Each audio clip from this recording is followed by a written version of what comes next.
Everyone. Welcome to the Water Center's Graduate Student Showcase. I'm very excited to have everybody here. We're so glad you could join us.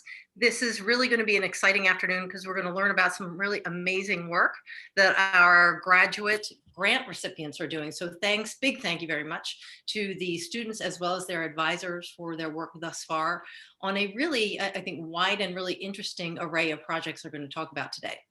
Next slide. There we go. All right, so agenda, I'm going to go over it very quickly. First, I'm going to do a very quick overview of the Water Center. Then Carl Russick, who I think most of you know, our Director of Applied Research, is going to talk about how students can get involved in the Water Center. And then, of course, our graduate students are going to go through their presentations with some time for Q&A as a follow-up.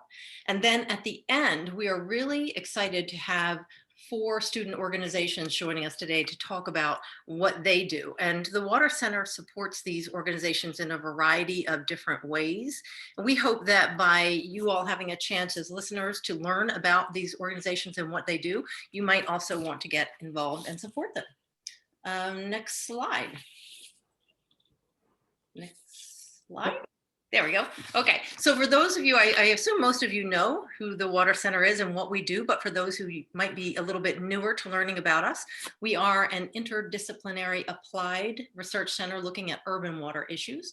And you can see our key objectives there: research, engage, network, and mentor. And these are all of our key objectives, but really they're all aimed at an overarching goal. And that is to raise the water profile in terms of an interesting area for both study and research, as well as professional opportunities. And I think I am now turning it over to Carl. Yep. Thanks, Meg. Hi, everybody.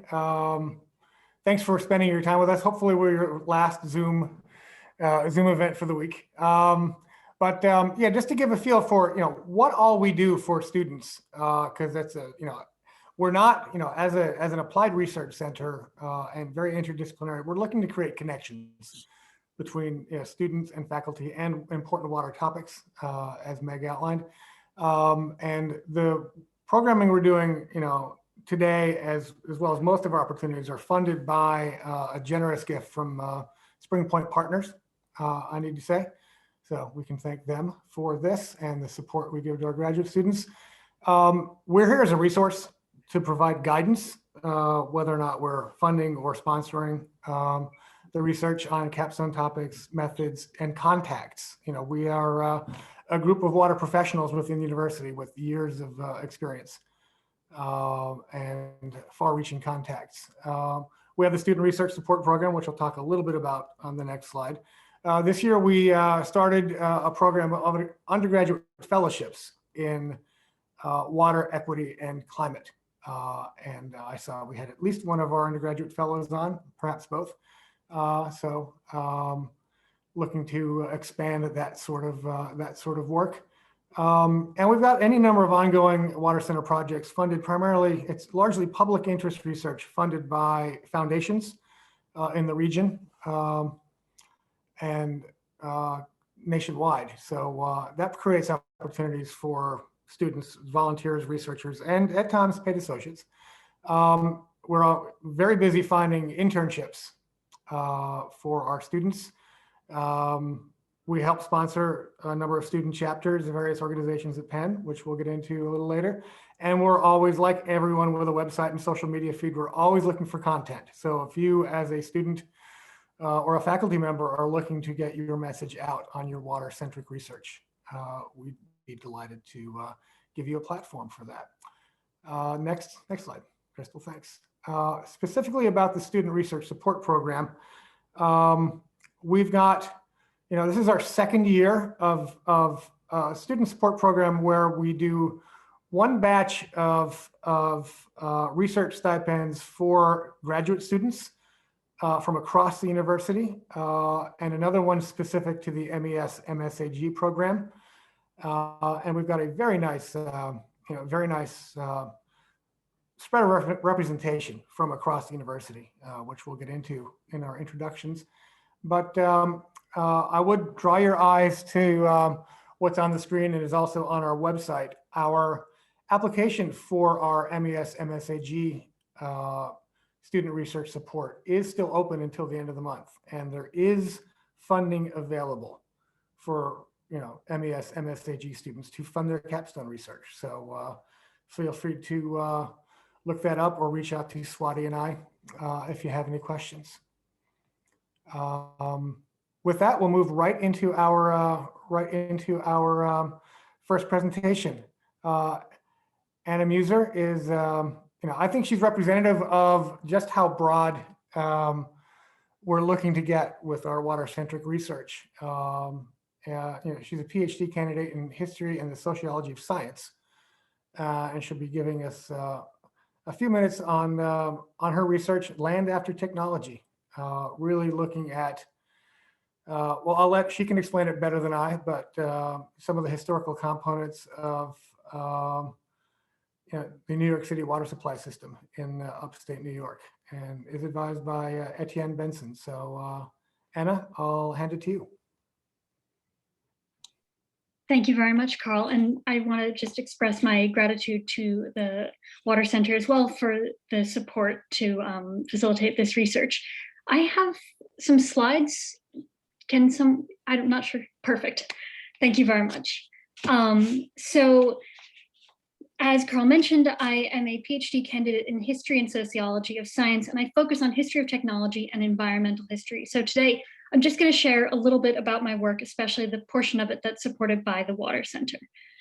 So in 1907, New York City's recently formed Board of Water Supply began the process of taking privately owned lands in the Esopus Valley, which is more than 100 miles north of Manhattan. By 1967, 6 decades later, the city had built 6 large reservoirs in the Catskill Mountains and the upper Delaware River watershed, in the process displacing or destroying more than 23 villages and hamlets. This is the system which supplies the vast majority of New York City's water, and it now covers more than 1,600 square miles of land, including entire towns, 5 counties, and a patchwork of private, state, and city-owned land.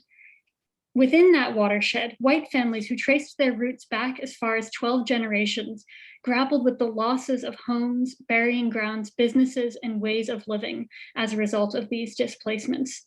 Further, since 1915, and especially in the last 30 years, the region has been regulated by New York City's agencies to ensure clean drinking water for the city, which of course is incredibly important for New York City and for people who live with the watershed. But it does raise ongoing challenges, and it has over the last 100 years. In my dissertation, I'm exploring this intersection, this idea of the collective memories of places lost to the reservoirs and the ongoing challenges and affordances of living within this natural technological system. This grant from the Water Center is specifically supporting my work on current and past agriculture in the watershed. I'm going to be looking at archival records of some organizations that work with farmers, and I'm going to be interviewing farmers. I'm actually headed north tomorrow to start those interviews before the spring growing season gets too hectic for farmers to have time to talk with me. So methodologically, I'm combining archival research with interviews. The interviews will also include local historians, and the archival research runs the gamut from government documents related to regulation, legal processes that give power to New York City, and locally produced materials that are outside of the state apparatus. So on my 2 slides, I wanted to briefly give you a little sense. Oh, can we go back? Sorry.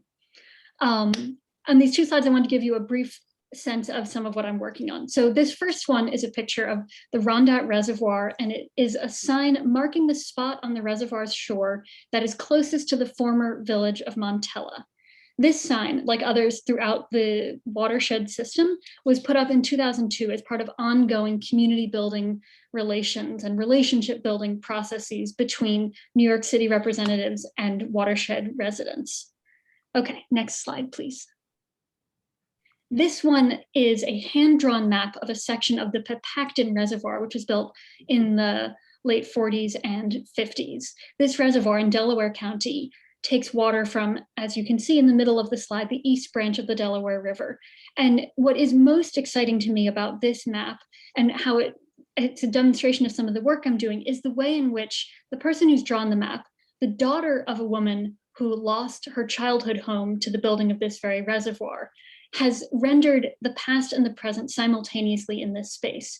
we see things like former farm locations, former village locations, which are marked with stars, as well as things like the Back Reservoir Road and the New York City Cemetery built for graves removed from the cemeteries within the valley. So this kind of hybrid of past and future combined into one map gives me clues towards how people continue to make place and make meaning in this watershed system.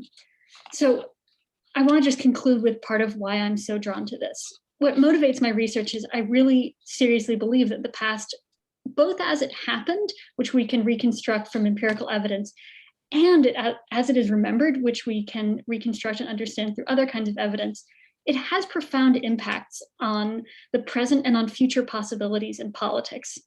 That is, basically, future water supplies and their protection depend on understanding what sort of shadow their histories cast on the people who live with and care for those systems.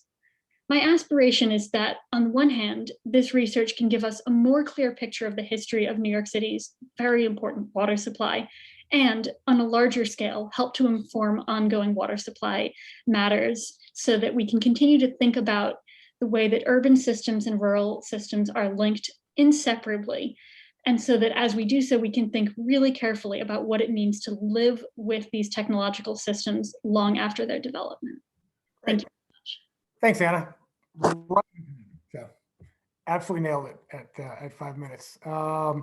Next, we're introducing Greg Donworth. He's an MBDS candidate who we've been working with at the Water Center for about a year on behavioral and decision-making components of improving water bill payment rates and thus affordability. So handing it off to you, Greg. Thanks, everybody. Very happy to be here, and want to apologize for the amount of times I'm going to say next in this presentation. So I'll just start off next, please. So my topic is reducing payment delinquencies for water utilities. Next. And next again. And next one more time. So sorry, everybody. So basically, the issue is that roughly 25% of households are paying their water bill late every single month. Next. And then over these households, 1 in 5 households are paying their water bill late 5 months per year.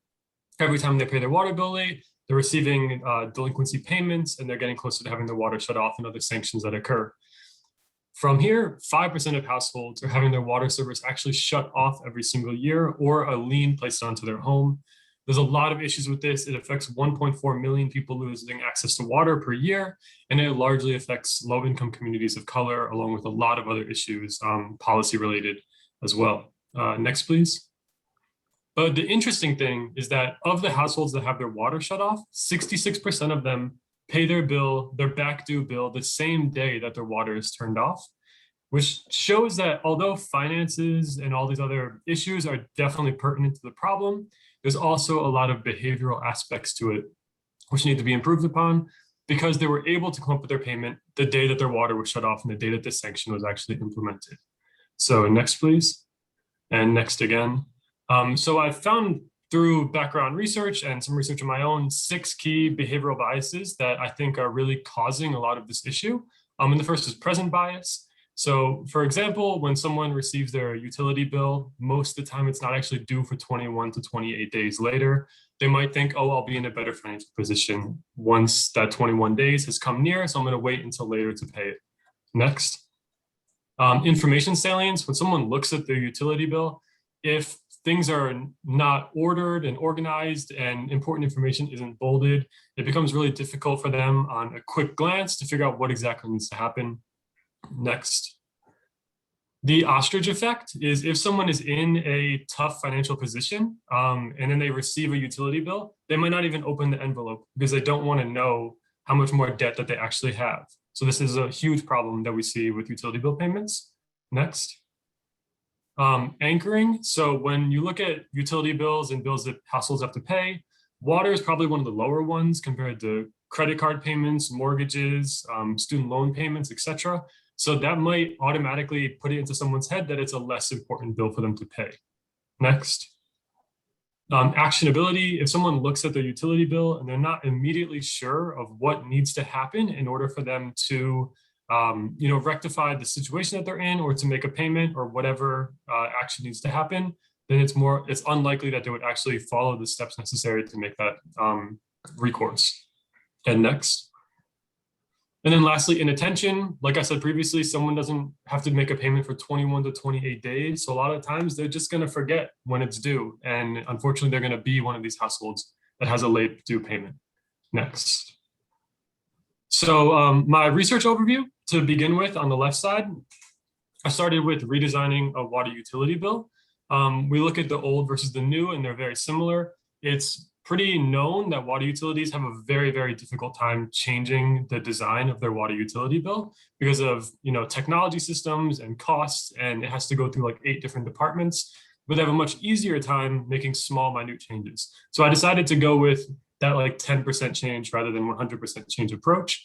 And I'm running a randomized control trial with simple questions in the survey, like what is the total amount due? When is the due date? Did you receive any fees last month on your water utility bill? And this week I ran my pre-analysis, and switching from the old to the new bill I was able to get the comprehension of the water utility bill rate from 67% up to 84%, so a 17% increase, while at the same exact time reducing the amount of time it takes for an individual to find the answer of the question that they're looking for from an average 39 seconds to 27 seconds. So a 30% decrease in the amount of time it took them to get a correct answer. So they're able to get a correct answer more often, and they're able to spend less time to find that answer. And then this other part of this section that I'm not as moving forward, I haven't done as much with this yet. Next, please. Is looking at the typical payment communication system and adding an SMS communication before the first section is implemented. And next. And this is just different SMS communications, which are really targeted at the behavioral biases, which I identified previously, to hopefully make it so people can pay their bills before the sanctions are implemented. Thank you. Thanks, Greg. Appreciate it. And I saw some activity in the chat. Feel free, if you've got questions that come up, feel free to drop them in the chat, and that'll remind us to come around to you or bring them up in the Q&A at the end. And next we've got JD Edwards, who's a PhD candidate in Earth and Environmental Science, who's doing research on microplastics as emerging contaminants in Philadelphia's freshwater sources, advised by Rachel Gear. So JD, take it away. Perfect. Thank you so much. Hi. Next, please, for the opening slide. Yes, this is awesome. Thank you. So I'm looking at the characterization and fate of microplastics as emerging contaminants, specifically in Philadelphia freshwater systems. So by the time I finished speaking, an estimated 5 million plastic bottles could have been sold. So we see here, even in this small statistic, plastic has permeated nearly all parts of human life, and that's started causing harm to things like our soil, our waters, and our airs. And so specifically, pieces that are smaller than 5 millimeters are called microplastics. And these have been seen to increasingly been shown to cause harm to things like our ecosystems, aquatic life, even human health. So the next question is, what are microplastics? So they come in 2 different categories. So the first is a primary category where they're made to be this specific small size. So things like microbeads and cosmetic products.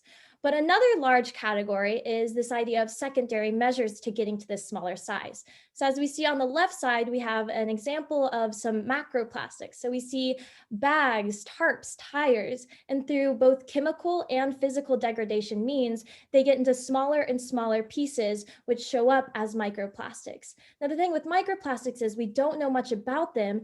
And so we need to really start looking at them holistically so we can understand things further, like levels of toxicity.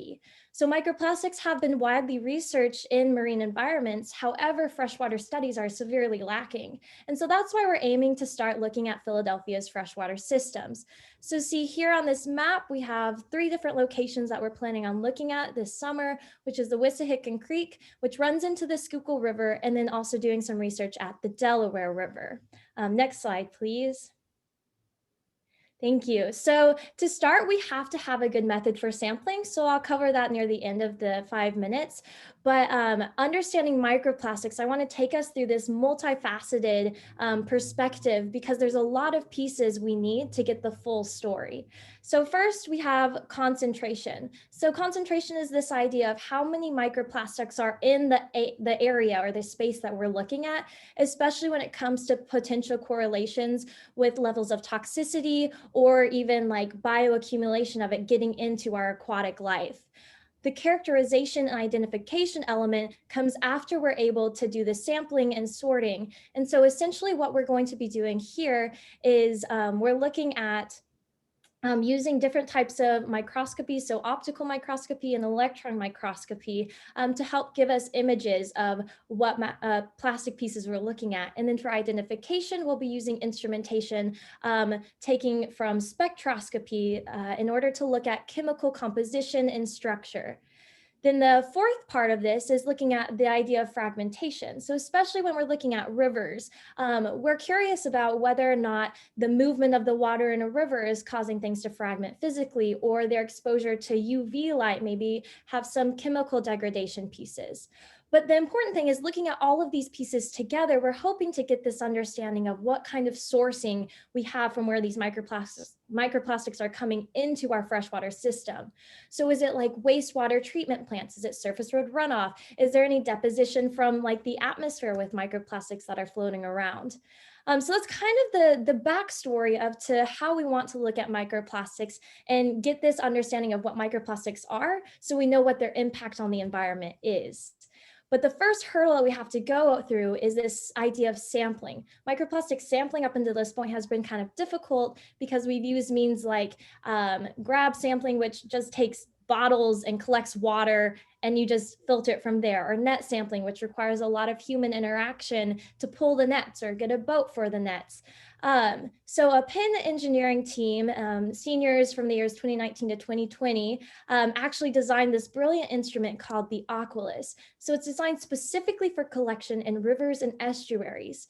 If we look down at the bottom, we see this spot where the collection's happening. So this is important for two reasons. We have one where there's a pump that for each sample that it goes through, we're actually going to have the same amount of water being pumped through the system.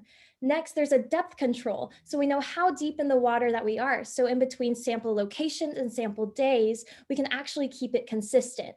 You can get up to 3 different samples on each run. And the user interaction is really simple. So I plan to start working on this this summer. And I just really want to acknowledge their hard work in putting this instrument together. And thanks to my advisor, Dr. Rayogier, for helping me pull this story together as well. So thank you for your time, everyone. Thanks, JD. Next, we're going to speak with Ashley Krause, who is an MSAG candidate working on a project I'm quite familiar with, mapping acid mine drainage in the Upper Schuylkill River watershed.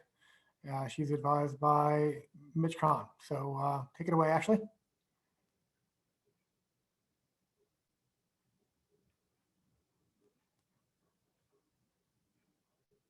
Perhaps Ashley's not with us.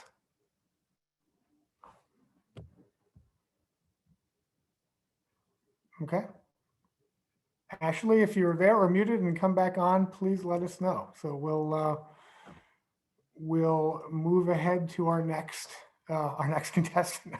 Probably not the way to describe it, but Anuj Krishnamurthy is an MS candidate in computer engineering, working with Allison Lassiter on ensuring equitable drinking water in a changing climate, salinization risk, and really understanding the financial adaptive capacity of water agencies in the Southeast US. So over to you, Anuj. Thank you. Could we move to the next slide, please? Great. So my research in the past year was really focused on trying to understand how American municipal water systems can adapt to some of the geophysical risks posed by climate change. So salinization, or the contamination of water intakes with salt water, is one such risk, and a risk that Professor Allison Lassiter's lab has focused a lot of attention on. So basically what we wanted to do was try to come up with some kind of measure of the financial capacity of water systems to adapt to climate change. And we wanted to be able to apply this measure at regional scale. So for example, the southeastern United States is acutely vulnerable to sea level rise. And so water systems there are more likely to sort of bear the brunt of risks like salinization. So can we apply a metric to all of the water systems in the region and see where the vulnerabilities are? That was sort of the mandate of the project. And so in terms of the method I used, basically I conducted a literature review of everything that's out there about how scholars and development organizations have measured the financial capacity of water systems. And I really saw two flavors of analysis. So one is ratio analysis, using certain financial indicators and ratios to paint a picture of financial health. And the second is a little more complicated. That was a little out of the scope of our project, but I think it's worth bringing up: data envelopment analysis, which is a more computationally sophisticated technique to measure efficiency. And so I mostly stuck to studies that used the first method. And the implications of this work are pretty serious. The United States obviously, has not invested as much as it probably could have in its infrastructure, and state governments, which have less fiscal capacity than the federal government, have had to bear the brunt of investment in water related infrastructure. So there's a real need here to overhaul some of our water infrastructure. In terms of the indicators that I found, this bar chart I've got sort of reflects the kinds of stuff that people pay most attention to. So in terms of water utility financial health, there's been a lot of attention focused on operating health, so things like operating revenue, operating costs, and then also a substantial amount of attention devoted to the customer base. So, the population density, the median household income, the rates charged by water utilities. And so if we go to the next slide, what I've basically done is, thank you, what I've basically done is proposed a scalable framework, a set of indicators that we might be able to use to try to map financial capacity. And so I've divided these indicators into two buckets: one, utility finances, so focusing specifically on the operating health of the utility, and then two, looking at the economic resources in the utility service area. So that's stuff like water rates, debt ratio, operating cost coverage ratio, population, median household income. Altogether, I think these figures can help paint a clearer picture of how well water systems are doing financially. And the last thing I'd note is the consequences of policy. So I think what's suboptimal is the fact that there is just no centralized repository of this information in the United States. Our water systems are so localized, there are thousands, and it's virtually impossible for anyone to sort of get, operating revenues for all water utilities. Other countries like the UK, they have centralized repositories of this information. And I think from a policies perspective, that's something we should try to work towards, because it enables better scholarship and enables better policy analysis, and enables the identification of real vulnerabilities that need to get fixed. So that was what I was up to. And I'm grateful for the Penn Water Center for funding this, and to Professor Allison Laster for all of her guidance and feedback. Thank you. Great. Thanks, Anush. And next we go to Robert Leventhal, who's a PhD candidate in planning and international development. He's working on environmental justice and stakeholder outreach in Mississippi and Yazoo River watersheds, and also doing some work on the northwest coast of Alaska. So handing it over to you, Rob. Thanks. Great, thank you. Next slide, please. So hello all, I'm happy to be here and with the Water Center. My name is Rob Leventhal. I'm a first-year PhD student in the city and regional planning, and also a recent graduate of the Masters of Landscape Architecture program, also at Penn. For the last 3 years, I've worked with sorry about that.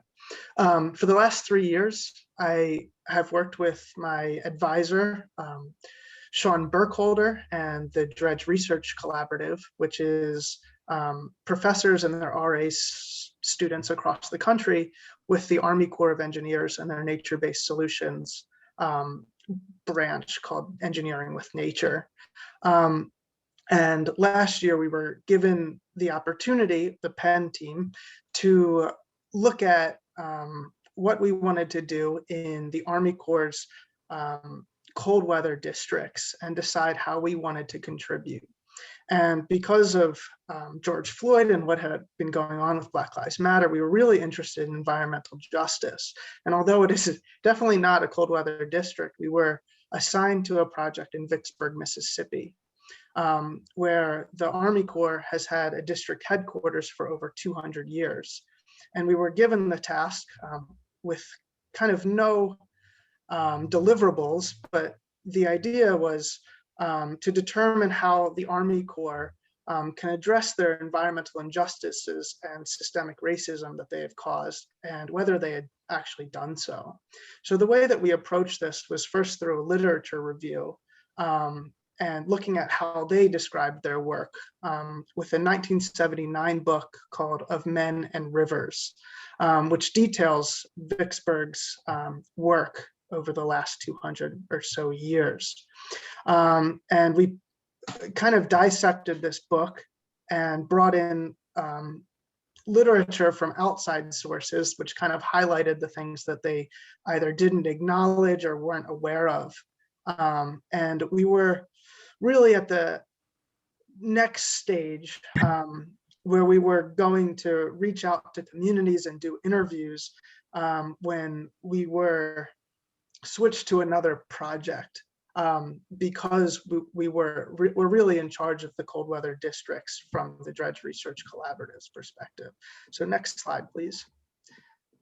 So we've only worked for a couple of weeks on this project, but this is what my end project for the Water Center will mostly focus on because we will be going here in the summer. And by here, I'm talking about Tikigak, Alaska, also referred to as Point Hope.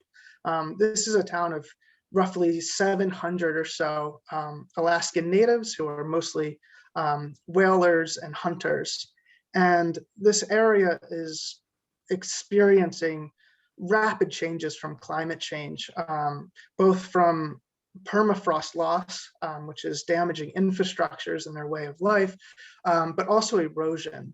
This is a picture here that is really remote sensing that I pulled from Sentinel data, which shows vegetation cover, but it also shows really well erosion around where the community is, current community is, which is right here.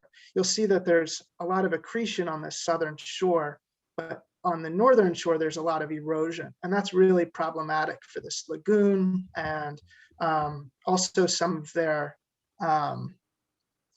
of their heritage sites. So for one, in the top north, in the top of the slide, one is a cemetery, another is their old homes in the bottom that are peat homes, but also their whaling cellars, which are now not really holding water.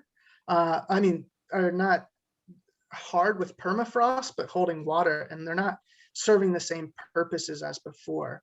So our methodology is still really to be determined, but we are looking to do public participation and kind of facilitate the Army Corps of Engineers and another engineering private company called EA's work to make sure that the community is heard, and also that making sure that the aesthetics and these heritage sites aren't too hard, and they are quite beautiful and continue this amazing way of life. Thank you. Thanks, Rob. And just before we, I will let you all know that Ashley Krause has joined us by phone, so we'll come to her slides right at the end. So thanks for soldiering on and getting through to us despite your connectivity issues, Ashley. Next, we've got Mrinalini Verma, who's an environmental building design and landscape architecture candidate, working with Dorit Aviv in the School of Design on closing the water loop in floating designs, and very innovative project in New York. So off to you, Mrinalini. Thanks, Carl. Thanks everyone for being here and listening to our presentations. I'm Renalini, and I'm a dual degree student in design school. My research stems from a report that NOAA published that shows like unprecedented and noticeable impact of regional sea level rise, which is the high tide feature, which has become more and more frequent. And this is affecting the coastline and makes infrastructural as well as architectural response even more urgent in the United States. My research with Dr. Aviv is a step towards climate resiliency, and I'm researching on renewable systems for a net zero lab. The lab is located in Red Hook, New York City, and is being designed to showcase the renewable system that it's using. And it's floating in the upper bay and is thus disconnected from the grid and the city water network. Part of the motivation is also to educate public about what these new technologies are, so the lab is showcasing whatever it's using. The aim of research with Water Center is to close the water loop for the lab and how this could be a model for future floating structures. We did a lot of engagement sessions with the client to understand what their aspirations were, and they wanted this lab to be a site where they could showcase these technologies. And they wanted to set up a living machine in the lab and show how public could use this. So part of research is to study how living machines at small scale will be able to support the function of the building. Further, a small scale desalination system is being researched for in this lab. Since the space for these systems is limited, I'm trying to see if there are lessons from biomimicry that could help us increase efficiency and hybridization of some of these systems. The methodology is simple. I've been doing some literature review to study different water treatment systems, creating taxonomy diagrams to study what works best cost and efficiency wise. And part of research is also to make a small prototype of living machine to understand how the system really works. Next slide. Here are some examples of work that I've been doing. We try to make internal conditions of the lab suitable to house the living machine. This was a study to see what the lux requirements of some of the water treatment plants are, and if we are able to meet those requirements indoors, while at the same time not increasing the energy footprint. Also, we're designing the structure to meet internal temperatures that will be suitable for these plants, since it can get really cold in New York in winters. These are some baseline calculation to understand what the demand is like for the lab, for the water, and the ways we can offset it. And finally, an example of what the experiment setup would look like with the sensors, which I would use to study living machine. I see this entire project as a model to understand how future floating settlements can be designed in a way that environmental footprint is minimal. Thank you everyone for listening. So I would like to thank Water Center for supporting this research and Dr. Aviv for guiding me. Thank you. Great. Thank you, Mrinalini. We're moving on to Sam Gelden, who's a PhD candidate in city and regional planning, working with Jeannie Birch on strategic retreat in the Philippines, assessing state practices for supporting adaptation in place. So off to you, Sam. Thanks, Carl. You can go to the next slide. So like Carl was saying, my research focuses on the process of managed retreat and how it's practiced in the Global South. Managed retreat is defined by engineers and planners and designers as a process for moving structures or people away from high-risk areas. Usually this is in relation to future climate change impacts. And often it's related to flood impacts, and which is specifically what I'm interested in. In the Global South, in the West and the Global North, a lot of the managed retreat is usually practiced in the majority of it is practiced in terms of relocating structures away from high risk or future high risk flood areas. And on the top of the slide, you can see 3 different examples of that. They include buying property off-site, government-sponsored buyouts, more near-site modifications such as realigning land parcels based on the water borders, and then on-site modifications, which I'll discuss in more detail. However, in the Global South, the major strategy that governments and other stakeholders are leaning on is by far the relocation of the movement of people, which intends relocation. So sometimes that involves rehousing of people who are relocated from those high-risk areas. Sometimes it's more temporary or seasonal. Both of those strategies are, are either not used as much or, have a lot of challenges in successfully implementing them. By far the highest, the most used strategy is to evict and demolish structures that are in higher risk areas that aren't commercial or industrial.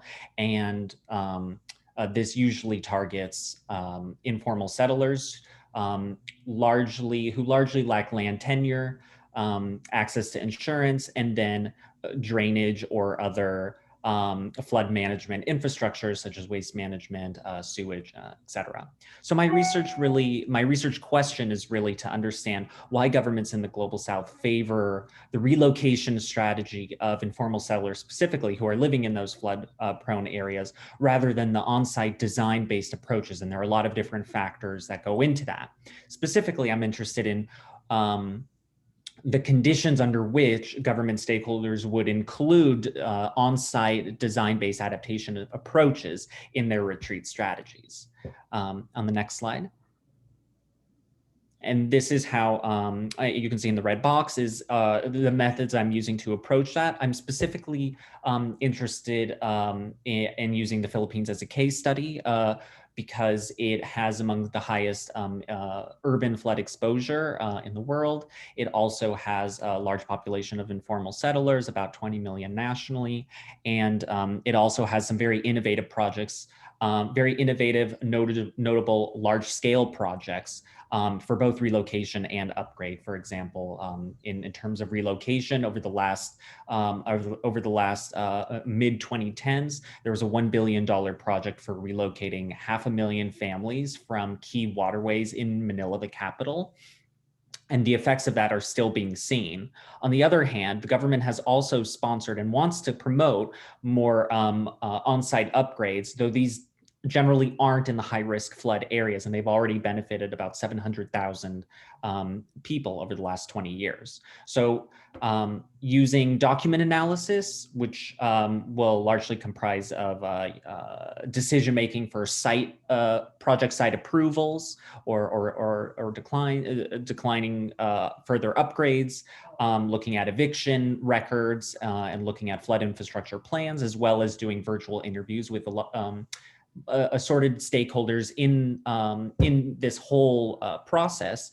I seek to explore the extent to which these on-site modifications offer alternatives that may be considered in specific contexts, not in all of them, but definitely to reduce the amount that are being relocated. And just to give you a few examples of what those modifications are, you can see elevation being one of them. A lot of these structures are already elevated, but could become more durable. On the bottom left, you can see an upgrade project under construction that is actually not elevated. That's actually going to be the first floor in a high-risk flood area. And so that sort of elevation could make a big difference. Vertical additions in the middle slide, that's another upgrade project with concrete, more durable material.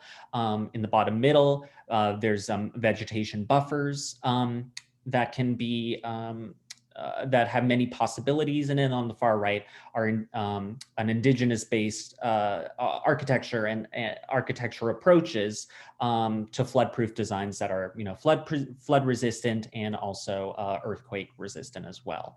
And so the results, I hope, will lead to strategies and recommendations for government and other policymakers to help increase the dissemination of these alternative strategies and reduce the number of people who are relocated because of flood-induced impacts.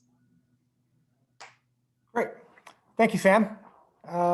Good stuff. And our next, waiting for the slide to move over, I think it's Zoe. Yep, Zoe Cavello. who is a master's candidate in city and regional planning, who's working with Allison Lassiter on salt intrusion and salt management in the Santa Ana River watershed in California. So over to you, Zoe. Oh, that's right. I apologize. Zoe is not here. I've been reminded she wasn't able to make it. So that gives actually a few minutes for us. Ashley, if you're still here by phone, are you able to do a few minutes on your slides? So.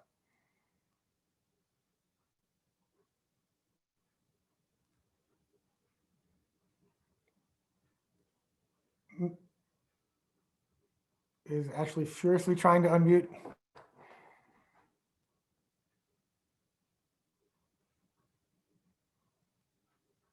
Oh, sorry, Ashley, we can't hear you. So I've got a few jokes prepared, I suppose, but we can instead go to some Q&A.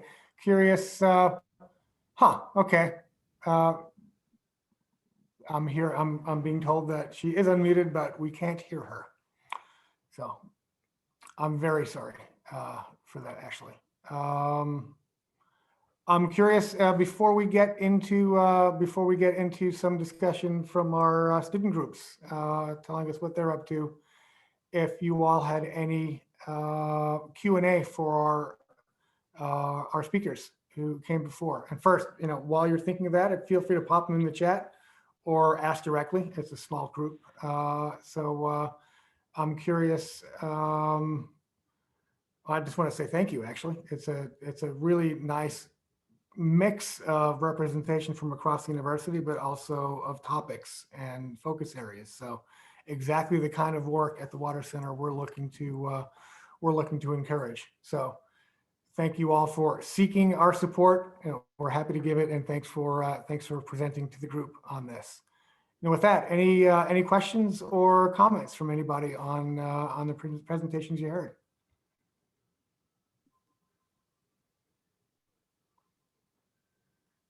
Lots of positive reinforcement coming through in the chat. Any questions at all?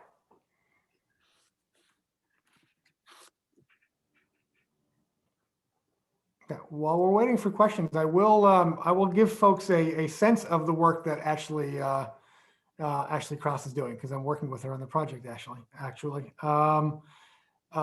many of you will know that the upper reaches of the Schuylkill River, Schuylkill provides a significant portion of Philadelphia's drinking water. The upper reaches of the Schuylkill are historically coal mining area, which is where a lot of Philadelphia's wealth came from, among other things. But there's a persistent problem with acid mine drainage in the, which is a problem that's never ever going to go away. It is the wealth has long since spent, the coal has long since been burned, but the acid mine drainage will be with us forever. And it's a very complex issue because you've got very complicated geography and geology, which is honeycombed by deep mines, which are all flooded because once the mines shut down, the pumps were turned off. And there is industrial activity in the area that relies on some of that water, but the relationship between the underground mine pools and the surface water is not well understood.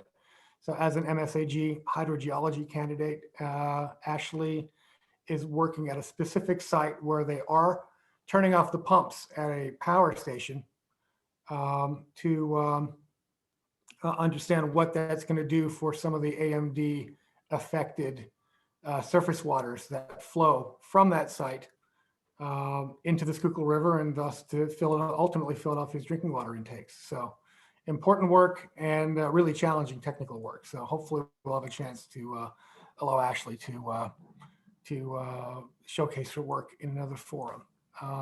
Did I see we had any other questions coming through? I think there's one question in the chat, Carl. We could address that, and then we can introduce the student groups. How's that? Okay. Is that Nick's question on New York City? You want to ask it directly? Or Sure. Yeah, I can ask if that's right. Sure. So yeah, I was just interested to find out more about the history of New York City buying up the sites for reservoirs and how collegial? Was that how was that done? Were people just being evicted? Were they being bought out? Was it, you know, how friendly was it, that relationship between New York City and the sites that were buying, and how long did it take to create those reservoirs? Thank you. That's a great question. And it has a few different answers, but I will try and answer succinctly. So the simplest answer is that the land was taken by eminent domain. And so the landowners were compensated for their property, but they really didn't effectively have a choice. And so there was a long tail of court cases adjudicating how much people would receive for their land, how much was your ginseng farm worth, how much were you really making off of the informal tourism boarding trade, because for many of these people, especially the earlier reservoirs, they didn't have business records. Some of them were only partially literate. And so there were real conflicts with the city in terms of determining what a business was worth, let alone what a farm that one perhaps had raised one's children on and been raised on might be worth. So there was a lot of conflict, and in some cases it took decades. So the last reservoir was completed in 1967, but the last cases were not resolved until the early 1990s for that reservoir. So that's kind of the shortest answer. But the question about how people felt about it, that's something I'm looking at, because when I look at publications from one era, say the 1920s, there's a feeling that people were really well treated.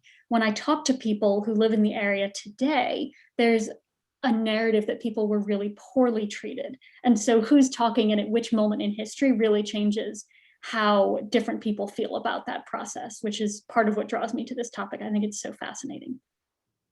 Yeah, thanks for Awesome, thank you. Thanks. Thanks, Anna. And we're getting up to near the top of the hour, and we want to make some time for our student organizations, so we can go right into that. Yeah.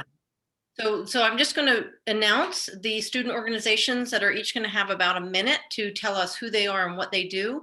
And I'll go through the list of all four that are going to be talking today, but we're going to have Robert go first since he has to leave right at 3.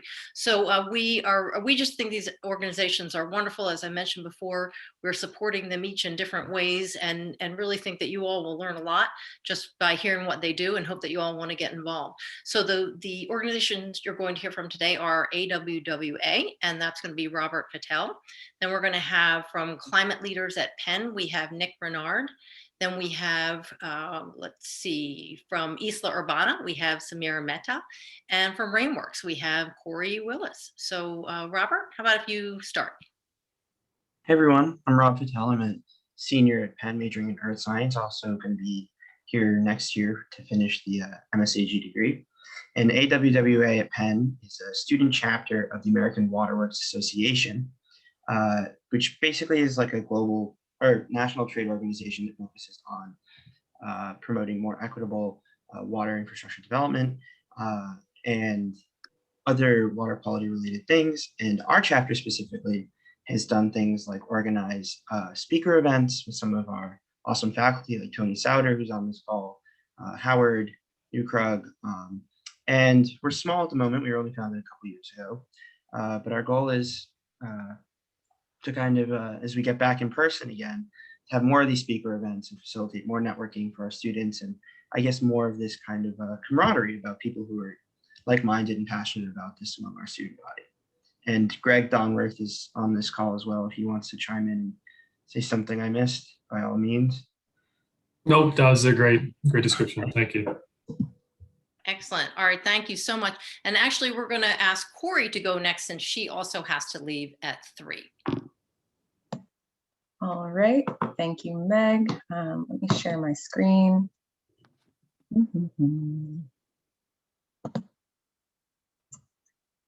Can you all see that okay? Yes. Great. So today, Mrinalini and I will be presenting about a new club, Penn Rainworks, which aims to foster community and equity through green stormwater infrastructure.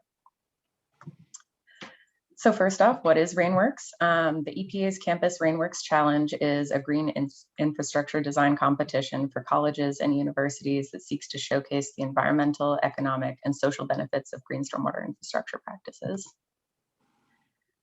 Our club will work to participate annually in the challenge to advance green stormwater infrastructure in Philadelphia. And Penn students will collaborate with local K-12 public schools and their surrounding communities to implement each year's GSI intervention in order to achieve the goals listed here. Our current members represent 5 different schools across Penn, which provides a diversity of interest and expertise to bring to the project. We chose Andrew Hamilton School in West Philly as a pilot project due to the fact that it faces numerous social and environmental inequities, and that it had enthusiastic buy-in from the school leadership, the student themselves, and the surrounding community. This was a design proposal for this year's Rainworks Challenge. And here is a concept rendering of the raised beds, of the rain gardens. And the next rendering shows the raised beds with the mural, which will be designed by the students. Great. And pictured here is our design as interpreted by the project engineers to start the process of implementation. So extensive community engagement was conducted during this proposal. Listed here are numerous partners and stakeholders who were instrumental in the design and implementation of the pilot project. And we're pleased to announce that our design won this year's challenge, as well as significant grant funding, and the implementation process will reach completion by this time next year. So thank you so much. I'll put my email in the chat. If you're interested, please reach out via email. Thanks so much. That is fantastic. Thank you so much, Corey. And congratulations. That's just absolutely wonderful. Good. All right. So I think next, why don't we have Nick go? Yeah, thank you. I'll just share my presentation. Cool. So yeah, I'm going to talk about climate leaders at Penn. I'm going to jump straight into to keep to time. But basically, Climate Leaders at Penn was founded a couple of years ago on the premise that there was no graduate association that covered all schools at Penn and brought together graduate students from those different schools to that had a common interest in climate. And the vision statement that was developed over the last couple of years and really got finalized in the last year or so is to get a kind of institutionalized, student-led and faculty-advised fellowship program that will help accelerate, incubate, and spur climate entrepreneurship, leadership, and policy. So basically bringing graduate students together that are selected for that purpose, that are interested in learning more about climate, and so created this fellowship program. So the first one that we ran was our pilots. That was all virtual over the last semester. We had 67 applications and ran a cohort of 20 students from across 7 schools, as you can see here.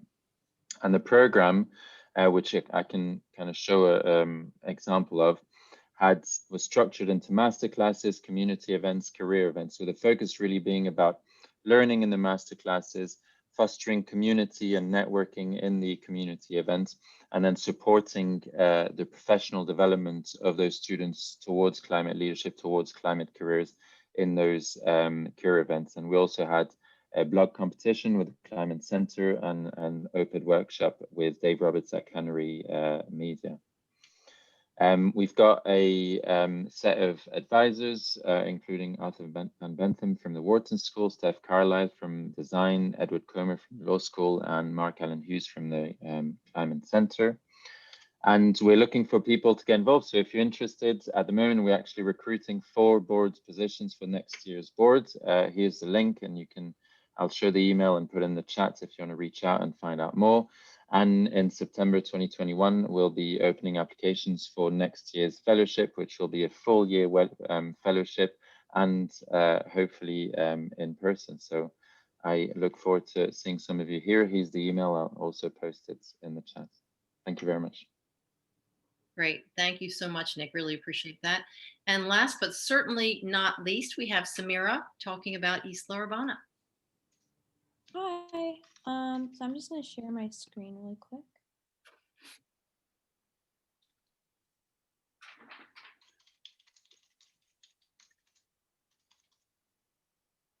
Oh, oops. Present.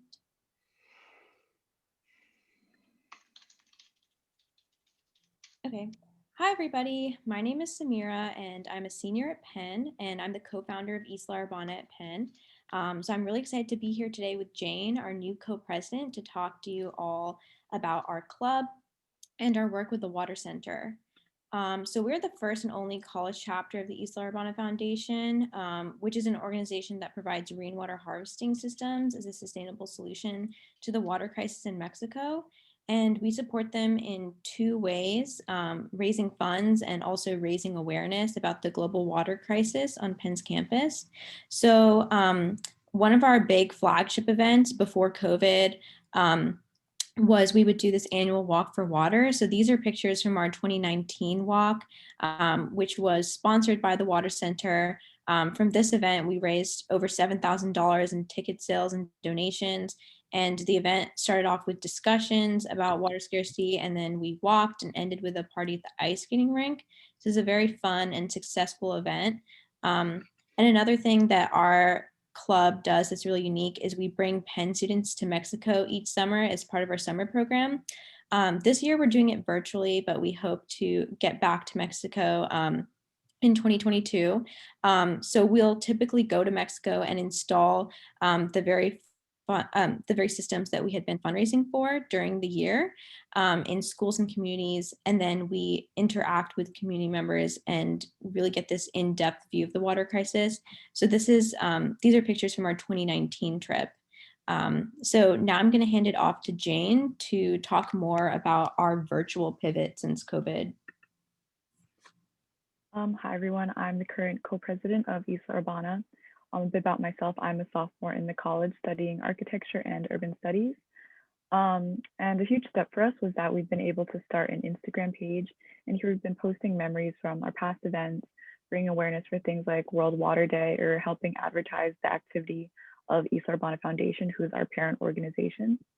Most importantly, though, we've been holding these virtual interviews through the Instagram Live feature, which you can see right here. And we've been talking about water scarcity, ways to get involved, etc. And we recently had one with Swati from the Water Center, which you can go watch on our page right now. Next slide, please. Lastly, we've just been working on remodeling our website, which has been great for helping us recruit new students and getting our name out there. On the website, you can read about our summer program, including our plans for this coming summer, which is all going to be virtually held. And you can find resources about all the articles that both Isla Urbana Foundation and Isla Urbana at Penn have been featured in, so you get like a fuller idea of who we are and what our mission is. There's also a donation link right on the website, which takes you to the donation page with official Isla Urbana Foundation. And there's just so much more. So the link is right up there if you want to check it out.